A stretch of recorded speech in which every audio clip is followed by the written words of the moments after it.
네, 여의도의 영업 비밀을 살짝 들려주실 두 분을 모셨습니다. 이상민 전 국민의힘 의원, 김병민 전 국민의힘 최고위원 두 분을 모셨습니다. 어서 오세요. 네, 안녕하세요. 예. 네, 안녕하세요. 의원님은 일단 21대 국회를 마무리하셔서 네. 시원섭섭하세요? 아니면 홀가분하십니까? 섭섭해요. 섭섭하시군요. 네. 예. 이미 끝난 지 한 일주일 정도 됐는데 네.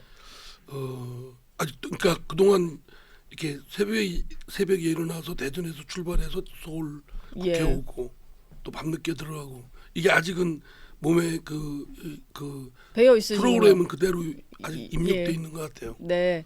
뭐 여기 오셔가지고 또 영업 비밀 들려주시면서 네. 자주 뵙겠습니다. 네. 국민의힘 얘기를 좀 해볼까 하는데 전당대회 얘기인데요. 올림픽 전에 좀 잠정적으로 치르겠다. 그래서 날짜가 7월 25일로 나왔습니다. 네. 뭐 한 달 보름 넘게 좀 남은 상황인데 준비하려면 시간이 좀 짧은 거예요? 아니면 이 정도면 적당한 시간이 되는 겁니까? 충분하죠. 이미 준비는 거의 다 끝내놨을 겁니다. 그러니까 예. 물리적인 준비는 해놨을 것이고 전당대회를 하겠다고 이제 공고를 내게 될 텐데 공고를 내고 한 달 정도면 충분히 준비가 되거든요. 그러니까 지금 이제 빠르게 마무리 져야 되는 건 공고를 내기 전까지 이 전당대회를 위한 룰 개정, 네. 당원당규 개정을 할 거면 어떤 방식으로 하게 될 건지를 빨리 정리를 해줘야 그다음 본격적으로 전당대회 레이스가 돌아가는 건 한 달 정도면 충분한 것 같습니다. 한 달 정도면 충분하다. 일단 당원당규 개정 특위가 만들어져서 여기서 룰 문제를 논의를 한다고 하는데 지난번 전당대회 때는 당원 투표 100%로 뽑았었거든요. 근데 이건 일단 바꾸기로는 결정이 된 것 같아요. 뭐 의원님도 예전에 좀 바꿀 필요 있다라고 말씀하셨던 것 좀이 같은데 아니라 확 바꿔야죠. 바꿔야 된다. 그냥 예. 주춤거리면 네. 별 변화를 감지를 못합니다. 근데 확 바꾸려면은 50대 50 이 정도 제가 돼야 뭐 되는 거예요? 저 개인적인 예. 생각으로는 5대5 정도는 최소한 돼야 되지 않을까. 그 정도 생각을 하고 아니 그게 큰 문제예요. 네. 뭐 당원들의 그 지지도 받고 그 당 밖에 국민들로부터 지지 받는 분을 예. 국민의힘의 최고의 리더십으로 삼아서 그분이 당 개혁 또 정치 개혁을 앞장서도록 하겠다. 뭐 충분히 명분이 있다고 보고 그리고 좀 이게 누구 하나 원사이드하게 나가는 거는 재미도 없잖아요. 예. 그리고- 특정 후보가 예. 네. 그리고 뭐 그건 흥미진진하지도 않고 네. 흥미 차원을 넘어서서 역동적이지도 않아요. 적당하게 당내에 기량작용이 작동할 정도의 주류와 예. 비주류가 있어서 경쟁을 할 수 있게끔 하는 게 필요하다고 보거든요. 네. 그러니까 라이벌들이 좀 등장해서 경쟁을 할 수 있는 구도가 되도록 하는 게 저는 바람직하다고 봅니다. 지금 라이벌 구도가 되기 위해서 또 전당대회 흥행을 위해서 사실 뭐 당원 투표 100% 룰은 바꾸기로 했으니까 뭐 5대5가 되느냐 7대3이 되느냐 이 문제인 것 같고 지금 또 논의를 하고 있는 게 지도체제 문제까지도 좀 다뤄보겠다라고 하고 있어요. 근데 이게 지금 말씀하신 대로 좀 뭔가 이렇게 원사이드하게 가지 않는 전당대회가 되기 위해서 많은 사람들이 좀 나오게 하기 위해서 지금 지도체제를 바꾸겠다 뭐 이런 얘기를 하는 것 같은데 좀 필요한 문제라고 보세요? 일단 이 지도 체제를 바꾸겠다는 게 특정인 때문에 지도 체제를 바꾸겠다는 것인지를 분명하게 해야 됩니다. 명확히 해야 된다. 왜냐하면 우리가 민주당을 시종일관 비판하는 건 이재명 대표 1극 체제, 이재명 대표의 연임과 이재명 대표의 대통령 만들기의 레드카펫을 깔아주기 위해서 지금 당원 당규고 뭐고 다 바꾼다는 거잖아요. 네. 그럼 이재명의 민주당과 국민의힘은 다르다면 특정한 사람을 중심으로 전당대회의 룰, 당원 당규를 개정하지 않는다는 뜻을 천명해야 되거든요. 네. 그럼 지금까지 해왔던 단일성 지도 체제를 바꿔야 될 분명한 이유가 무엇인가? 네. 특정인을 막기 위해서가 아니라면 이걸 분명하게 해줘야죠. 근데 거기에 대한 다 반드시 집단 지도 체제가 필요하다. 앞으로 계속 이런 일에 대한 논리적 구조 그리고 논리적 이유를 다 설명하지 못하는 것 같고요. 저는 앞서 말씀 주신 것처럼 당원 100%인지 여론조사 5대5인지 이건 이제 떠나간 이슈라고 봅니다. 예. 여론의 흐름에 따라 진행될 건데 지금 국민의힘의 이 당권 주자들 그리고 그 당권 주자들 중에서 대권 주자라고 불리는 사람들이 있다면 네. 반드시 지금 빨리 선언을 해야 될 것 같아요. 아, 선언 시점이 지금 해야 되는 시점이 다가온 겁니까? 출마 선언보다 더 먼저 해야 되는 건 예. 특정인을 위해서 이재명을 위한 당원 당규 개정을 하는 것처럼 우리 국민의힘은 그렇게 해서는 안 된다. 네. 지금 핵심은 지난 앞으로 치러지게 될 지방선거까지 이 당대표가 이어질 수 있도록 하게 되는 당권 대권 분리 조항 이걸 손보겠다는 거지 않습니까? 예.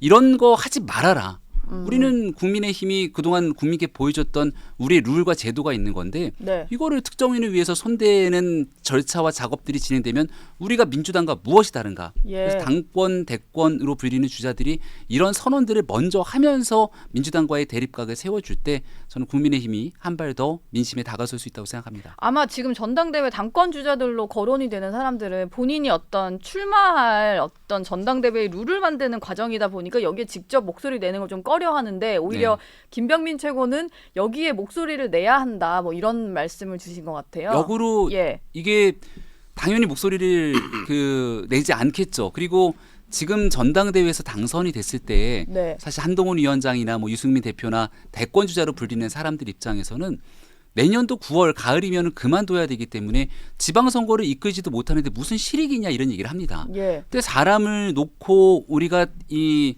당원 당규를 개정해 나가기 시작하면 항시 끝도 없이 이런 방식이 전개될 수 있거든요. 그리고 그게 민주당의 이재명 대표를 위한 방식이기도 하고 예. 우리는 저들과 다르다. 그리고 남은 기간 이 제도 안에서 얼마든지 국민의힘을 개혁할 수 있다는 의지를 보여주게 되면 그 희생을 바탕으로 오히려 당원들과 국민들은 감동할 수 있지 않을까. 이런 게 전당대회 출마의 가장 중요한 명분이 될 거라고 생각합니다. 예. 그러니까 뭐 다음 대선까지 염두에 두고 지금 이 룰을 이렇게 바꿔야 되고 어떻게 해야 되고 이런 게 아니라 당장 국민의힘을 어떻게 뭐 총선 이후를 정리를 하고 앞으로 어떤 걸 보여줄지 뭐 이런 얘기를 좀 해야 된다. 요 말씀이셨는데 이상민 의원도 좀 공감하시는 부분이세요? 예, 공감합니다. 예. 지금 이제 국민의힘으로서는 네. 지금 대선에 뭐 시선을 두기보다는 지금 어쨌든 이번 총선에서 그 참패를 한 부분이 당의 무기력 또 아주 진한 패배 의식이 깔려 있거든요. 네. 이 부분을 이제 분위기 일신을 위하고 또 당원들 지지자들의 자신감도 회복하고 또 윤석열 대통령이나 또 국민의힘의 의원들이 자신감을 회복해서 집권 세력으로서의 국정 주도권을 되찾기 위해서는 지금 뭐 그런 지금 사태 수습을 하고 지금 빨리 추스리는 것이 필요하죠. 그런 차원에서 예. 이번에 새로운 리더십이 창출될 필요가 있다고 생각됩니다. 예. 그래서 한동훈 전 위원장 전당대회 나올 건지 의원님도 상당히 궁금해하셨는데 좀 물어보니까 궁금하진 않아요. 궁금하진 않으세요? 뭐 나올 것 예. 같다고 생각을 하기 때문에. 나올 것 같으시군요. 예.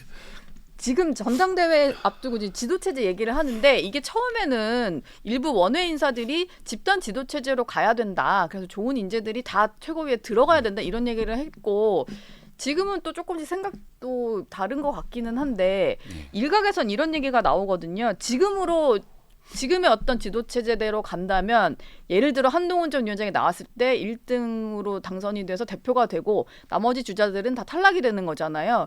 그러다 보면 한 대표 중심으로 지도부가 꾸려질 거니까 오히려 집단 지도체제는 친윤계 일각에서 원하는 지도체제일 수 있다. 왜냐하면 2, 3등, 2, 3, 4위 최고위원까지 지도부에 넣으면 그 지도부 안에서 견제를 할 수 있으니까 뭐 그럴 것이다라는 얘기가 나왔는데 실제로 당내 분위기는 좀 이걸 한동훈 견제용이다 이렇게 보는 여론이 있는 분위기인가요? 지금 국민의힘이 예. 한동훈 위원장을 견제할 때인지 예. 아니면 이재명 대표가 이끄는 민주당이 저 거대한 의석을 갖고 대한민국의 법치, 시스템 파괴에 나서고 있는 이 상황을 견제해야 되는 것인지는 답은 명확하지 않습니까? 예. 우리가 집단 지도 체제를 갖춰서 여러 사람들의 생각과 의견이 전혀 다른 사람들이 전당대회에 피 터지게 싸웁니다.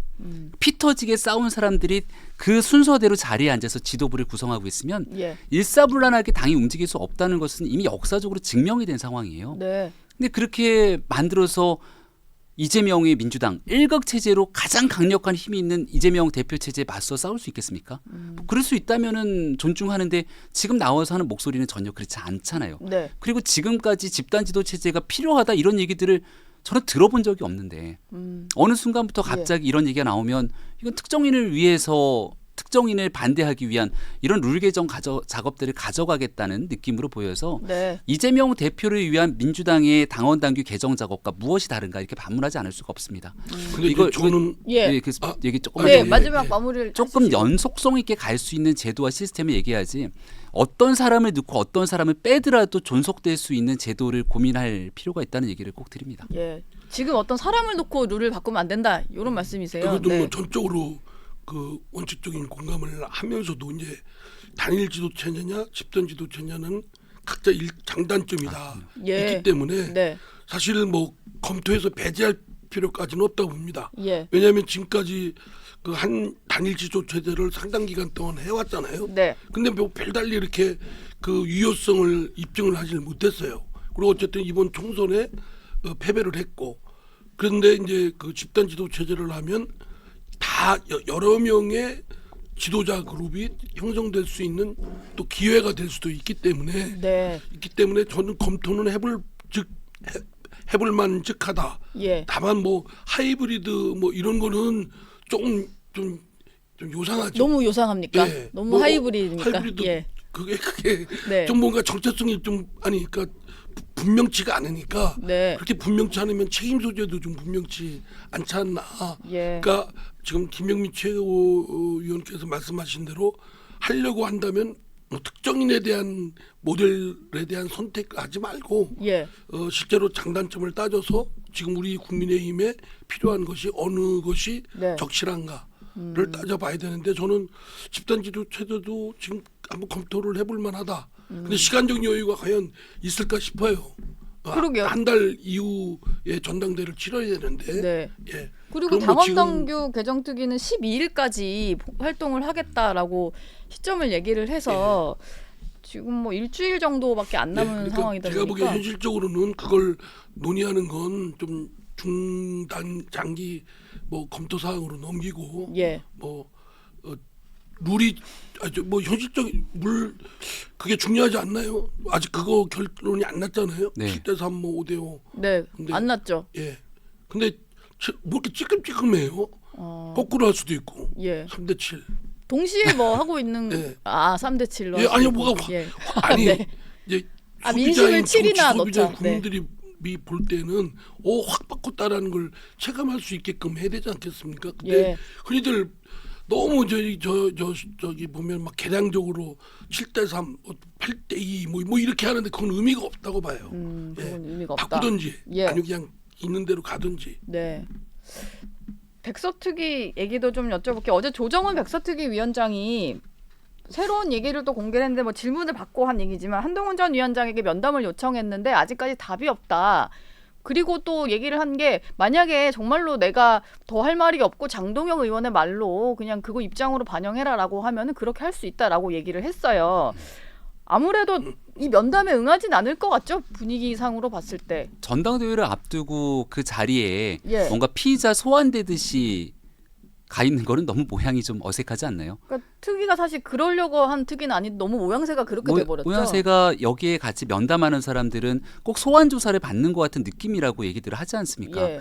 과거에 잘못되거나 문제가 있는 것들을 하나씩 꼼꼼하게 점검해서 그 다음 단계로 넘어가는 작업들이 선행돼야 되는데 지금은 내부의 일로 이걸 정리하기보다는 네. 밖에 조금 더 큰 확성기를 대고 총선 백서 TF가 외부를 향해서 목소리를 높이게 되는 꼴이 돼버린 것 같아요. 예. 이제 남은 기간이 많지 않으니까 꼼꼼하게 좀 정리하면서 내실 있게 다져놓으면 나중에 시간이 지나고 나서 총선 백서 TF가 활동했던 기록물들을 볼 거잖아요. 예. 그럼 그 기록물들을 가지고 조정훈 위원장이 정말 이런 일들을 위해서 노력했구나라고 평가를 받을 수 있을 텐데 네. 지금 밖에 목소리는 굉장히 많은 언론을 통해서 냅니다. 한동훈 위원장 얘기도 하고 예. 지금 말씀 주셨던 것처럼 나중에 결과물을 봤는데 총선에 나갔다가 낙선한 지금의 낙선자들이 봤을 때 고작 이런 거를 만들려고 그동안 그랬던 거야? 라는 평가를 받게 되면 네. 그때는 두 번 조정훈 의원에 대한 부정적인 평가가 되는 거라 남은 기간 내실을 좀 기했으면 좋겠다. 내실 있게 만들었으면 좋겠다. 그제 대전 지역 그 출마하셨던 분들이 백서특위 만난 걸로 아는데 네, 며칠 전에요. 예, 네. 그때는 좀 뭔가 약간 건설적인 얘기가 오갔나요? 분위기가요? 그냥 각자 선거 대전은 뭐 전패를 했기 때문에 네. 그 저를 포함해서 3명이 참석을 했어요. 예. 이제 그리고 또 특위위원들로부터 궁금한 사항을 질문을 받고 했는데 뭐 아무래도 이제 그 패배에 대한 각자의 생각들 예. 뭐 그런 결과에 대한 그런 것들을 뭐 의견을 주고받고 하는 자리였어요. 거기서 근데 뭐 대체로 예. 지금까지 거론됐던 얘기들을 넘어서지는 않았습니다. 뭐 한동훈 당시 한동훈 비대위원장의 전략 문제 이런 위원장의 것도 좀 그 문제를 거론된 직접된 건 없었고요. 예. 뭐 아무래도 그 뭐 총선 패배에 대해서는 각 지역구에 나가 있는 후보자들이 책임이 1차 책임이지만 그러나 구도 자체로는 정권 책임이잖아요. 예. 정권에 대한 책임을 벗어날 수가 없었고 네. 그 국정을 정권에 대한 책임을 묻는데 윤석열 대통령의 국정 리더십에 실정이 드러났고 예. 그거에 대해서는 국민들이 굉장히 뭐 점수가 낮은 정도가 아니라 네. 반감 정도가 굉장히 심하고 제가 그래서 표현을 등 돌린 돌부처 네. 같은 그런 민심을 맞닥뜨렸다라고 표현을 말씀드렸는데 그거는 뭐 엄연히 저 그렇게 분위기를 만든 부분에는 윤석열 대통령의 국정의 여러 가지 방식이나 행태 예. 뭐 이런 것 때문에 국민들이 반감이 작용했고 또 국민의힘이 그에 그 무력하게 맹목적적으로 아무 소리도 못하고 웃긴 소리도 못하는 뭔가 좀 활력 있고 윤석열 대통령 정부와 서로 협업하면서 네. 또 적당히 긴장하면서 이런 모습은 안 보였잖아요. 예. 뭐 이런 것들에 대한 총체적인 전반적인 집권 세력에 얘기를. 대한 책임이 크죠. 예. 일단 백서는 어떻게 만들어지는지 좀 봐야 될 것 같아요. 지금은 일단 관심에서도 약간은 좀 멀어지긴 했는데. 근데 이제 그 백서를 하는데 네. 총선 딱 끝나고 나서 그 느낌이 다 아는 사실이에요. 예. 근데 그게 이제 시간이 흐르면서 자꾸 변질되고 이런저런 얘기가 나오거든요. 그러면서 이제 정치적 어떤 의도했든 의도하지 않았든 간에 어떤 목적을 가지고 자꾸 이러면 변질되고 이제 아까 말씀드린 총선 백서를 한 의미가 없어지죠. 예. 그럼 총선 백서를 하게 된 자체가 또 이제 굉장한 사람들로부터 비판을 받게 되고 네. 있기 때문에 그것 또한 총선 선거날 다음에 결과를 봤을 때 그 예. 마음으로 돌아가야 된다. 예. 전당대회 이후에 나오는 게 아무래도 좋겠죠. 이게 뭐 네. 전당대회 전에 나왔을 때는 논란이 되게 커질 것 같은데. 조정훈 위원장도 그 얘기를 하던데요. 예. 본인은 이제 작가고 네. 이걸 언제 출간할지는 출판사의 몫이기 때문에 새로운 출판사 지도부가 접어들게 되면 예. 그때 이제 공표하는 게 맞지 않겠는가라는 입장에는 이견이 없는 것 같습니다. 예.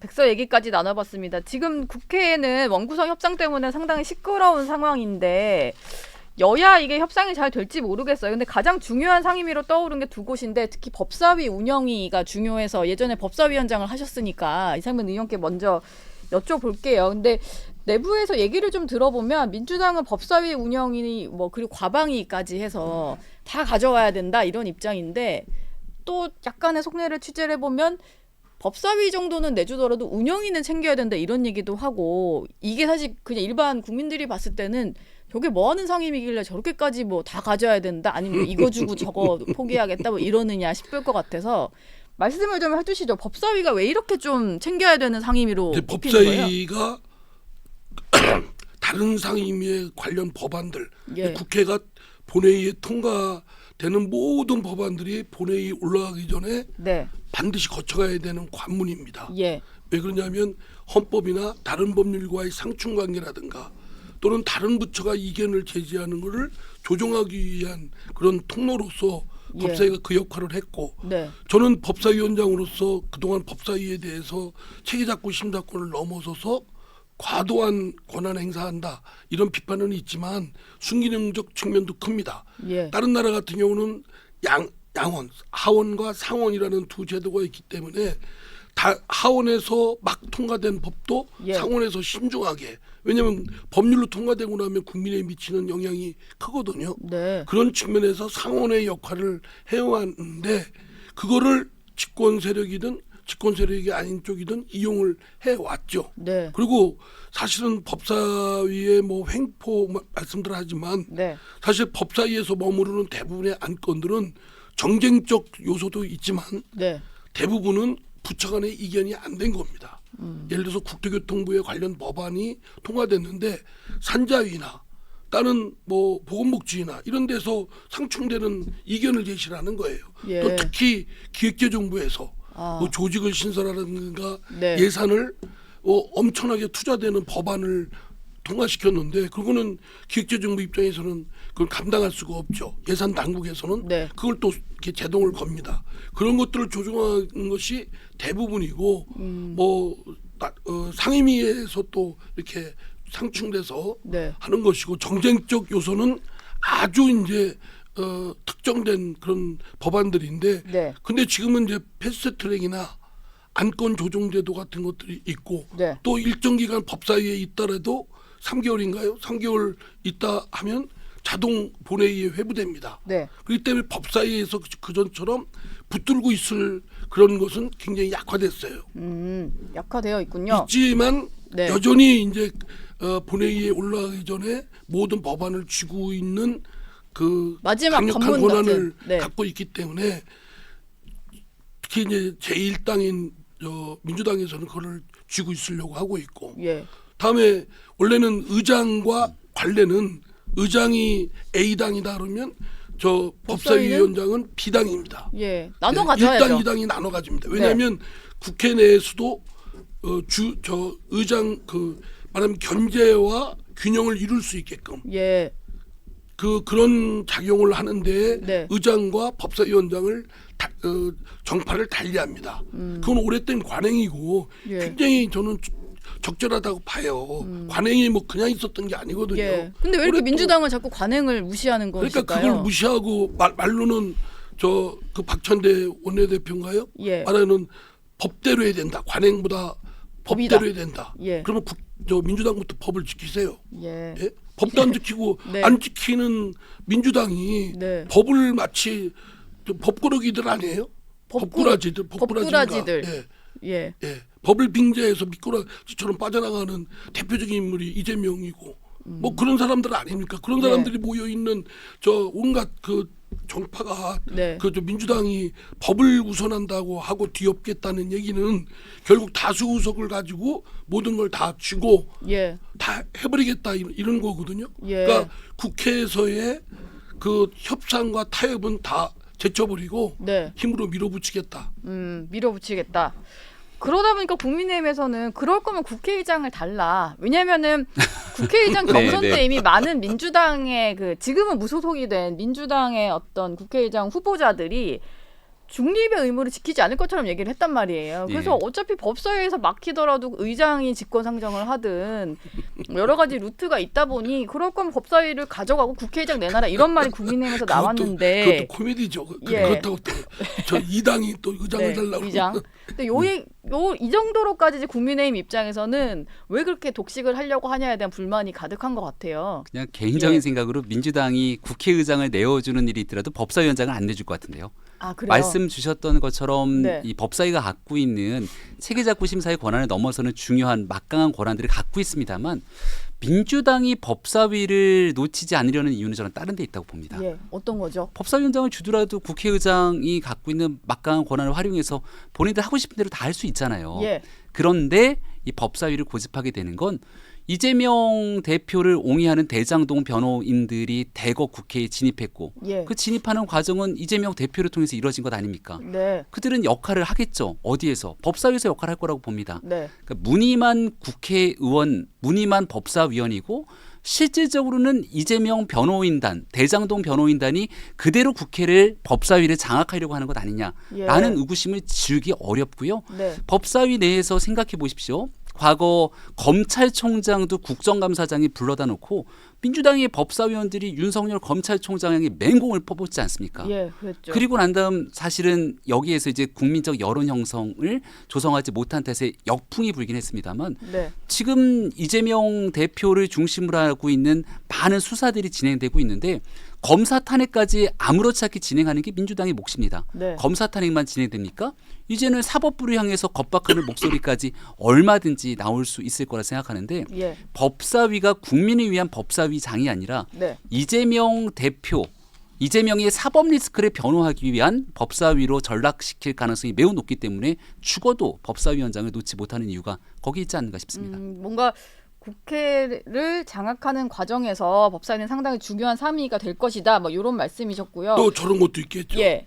그 법사위가 이제 탄핵에 대한 소추를 하는 주요 상임이거든요. 법사위원장이 심의도 탄핵소추위원이 하고. 그렇죠. 되지요. 헌법재판소에 가서 예. 직접 설명을 하는. 지금 뭐 공공연히 민주당 사람들은 그 윤석열 대통령 그 탄핵해야 된다. 예. 임기 단축을 위한 뭐 개헌 어쩌고 저쩌고 하면서 그 윤석열 정부 임기를 단축시켜서 그 전에 그에 곧바로 대선을 잇도록 하기 위한 꼼수 아니겠습니까? 예. 이런 거를 공공연히 하고 있고 지금 서울 시내에서 윤석열 대통령 탄핵 집회를 하고 있어요. 네. 뭐 이런 것들을 분위기를 보면 예. 좀 뻔합니다.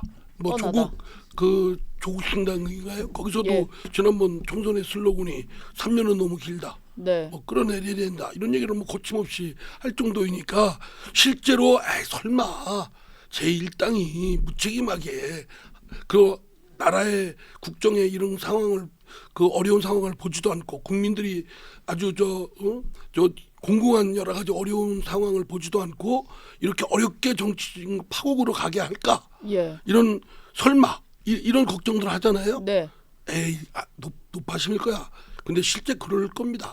아. 말하는 거 그 사람들이 근데 얘기하는 민주당을 너무 잘하시는 분이 예. 그러니까 많이 그 말하는 거 말을 걱정하실 것 거침없이 같은데. 하잖아요. 그래요? 말하는 걸 탄핵이니 뭐 끌어내야 된다는 얘기는 굉장히 조심스럽게 속마음이 그래도 조심스럽게 할 사람들인데 네. 지금은 거침없이 총선 이후에 분위기는 그거 아니에요. 네. 아 윤석열 정부가 더구나 지금 대통령 지지도가 21%까지 예. 내려왔지 않습니까? 네. 그러니까 더욱더 그러니까 예. 저는 진짜 그 민주당 또 야당의 속셈은 뻔해요. 네. 그러면 이거에 대항하기 위해서는 어떻게 되냐? 윤석열 대통령을 국정을 민심에 맞춰서 코드를 맞춰서 해서 지지도를 높이고 예. 국민의힘도 보다 유능하게 대응을 해야죠. 예. 똘똘 뭉쳐서. 똘똘 뭉쳐서 뭐 민주당 같은 경우는 뭐 법사위 원구성역삼도 그렇고 지금 특검법을 거의 1일 1특검 발의를 하고 있는데 가장 최근에 낸 것은 대북 송금 특검법입니다. 이게 검찰 수사의 어떤 문제점을 얘기를 하면서 거의 이제 수사 검사들이 특검 대상이 되는 그런 법안을 발의를 한 건데요.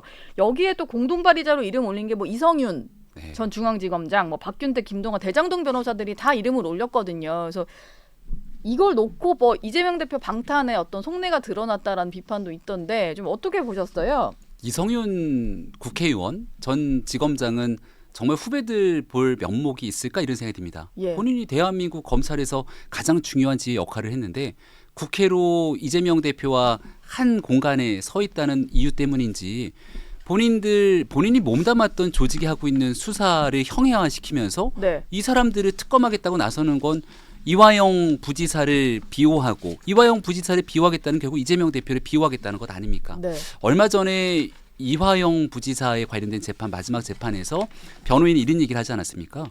느닷없이 이재명이 무죄라는 얘기를 합니다. 아, 이재명은 무죄다. 느닷없이 느닷없이 지금 그리고 재판 이화영 전 부지사 재판인데요. 그럼요. 거기에서 마지막 변론에서 이재명은 무죄다. 이재명이 무죄면 이화영 부지사도 무죄다. 네. 이런 논리 구조를 가져가거든요. 결과적으로 그럼 거꾸로 생각해 보면 어떻게 되겠습니까? 이번 네. 주 금요일에 이화영 부지사에 대한 1심 선고가 나오게 되는데 아주 중형이 선고돼요. 이화영 부지사가.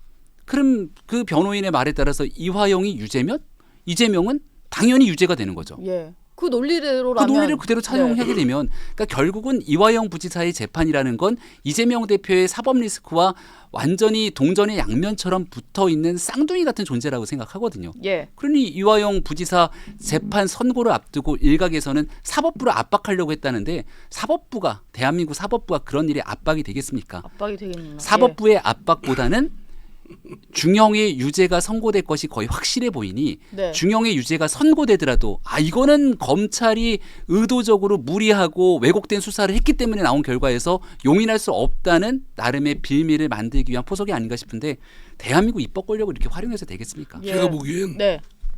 딱 우리 그 옛 말씀이 틀린 말 없어요. 네. 도둑님이 제발들이다고. 도둑놈이 누가 뭐라고 제발 아는데도 예. 뭐 갑자기 뭐 그 수사검사 또는 판사도 뭐 탄핵한다. 예. 그러면 뭐하러 그러면 검찰도 없애고 예. 법원도 없애고 네. 그냥 국회가 다 하면 될 거 아니에요? 국회의원들이 지금 얼마 전에 검사 탄핵 소추해가지고 기각됐죠. 예. 그러면 탄핵 소추를 한 의원들 정당에 대해서 제재가 있어야 되잖아요. 징계가.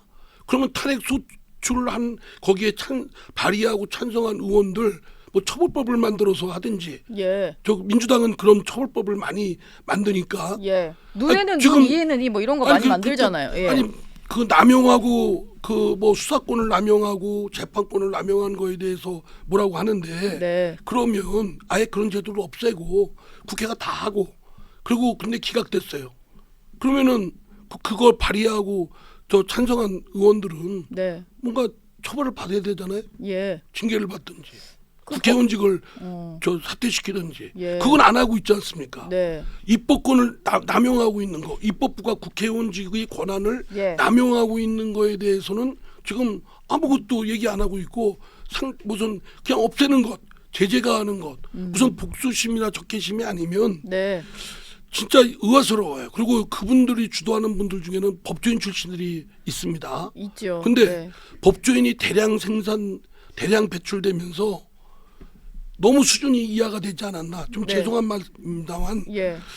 그 정도로 좀 의아스럽게 생각을 해요. 이분들이 법학 공부를 할 때 기본적인 소양 교육을 네. 했나 싶을 정도로 법치주의나 민주주의나 이런 거에 대한 없이 그냥 뭐 법 만들면 법 만능이에요. 네. 알겠습니다. 지금 뭐 그 탄핵 소추안을 발의했는데 만약 기각됐을 경우에 책임지는 법안 얘기하셨는데 이걸 듣고 계시는 뭐 국민의힘 의원들 분이 계시다면은 좀 뭐 괜찮은 국민의힘 법안인데 그런 거 발의하세요. 예, 생각도 하실 것 뭐 같아요. 하십니까 지금? 예. 아니 국민의힘이십니다. 예. 저는 현역 의원이 아니잖아요. 예, 22대 예. 국회의원님들이 아마 보시면은 괜찮은 아이디어다 생각하실 것 같아요. 두 분 말씀은 여기서 마무리하겠습니다. 고맙습니다. 고맙습니다. 네, 감사합니다.